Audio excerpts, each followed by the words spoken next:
Bloodline is a really strange serial killer horror thriller. It stars Seann William Scott as Evan, a new father who is struggling to come to terms with fatherhood and what it means for him now and his newfound responsibilities on the world. His wife Lauren is a little bit demanding. She just wants the best for her husband and for her family. She has some past trauma around that, and she wants to make sure that she has the best start in life for her son. And then we get Marie, which is Evan's mother, who comes to stay for a little while. And there's a little bit of something that's off-putting about this woman. She's willing to do whatever's done, but she says so much without actually saying words. It's a little bit like, there's a little bit of a wary character. You're just a little bit unsure of this person right from the start.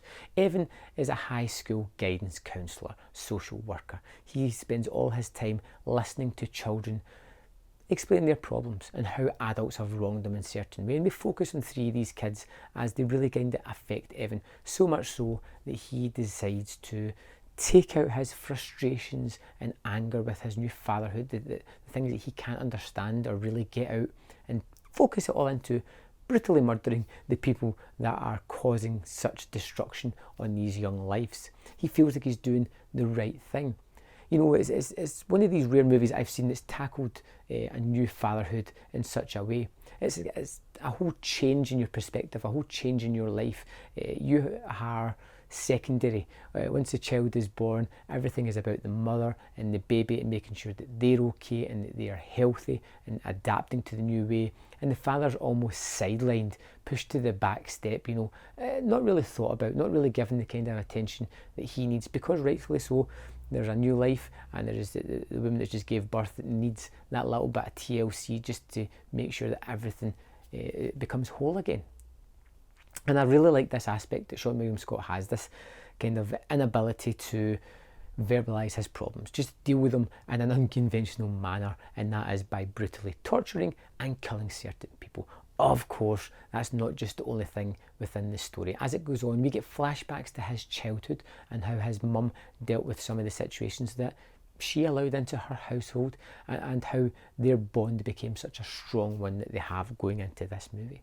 And Marie is kind of the unsung character within this film, as she slowly instigates herself more and more into this family and deals with some of the issues that they come across, and tries to really build a stronger bond between Evan and Laurie. It's really nicely put, and I don't really want to tell you too much about it, because it's nice to see it evolve and really discover some things throughout the movie.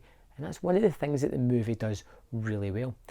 Gives you these characters at the start, builds on them, and then starts to build their backstory by giving you little snippets into what made them how they are, how they could have changed things, how it's going to strengthen and build up the relationships later on.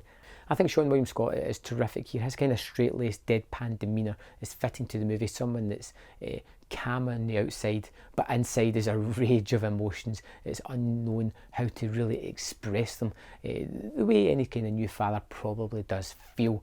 I love the murder set pieces, the way they were set up and how they dealt with them. I love the fact of the detective that comes in later to the movie, who does so little but so much with the time that he has. He was a terrific addition and a great character to have in this movie, and someone that just created a little bit of unease, a little bit of worry about what was going to happen, because ultimately you're with these characters that are doing deplorable things, but you kind of want them to get through this to move on to the next stage of their life, and ultimately they're dispatching bad people, so it makes it easy to understand what they're doing.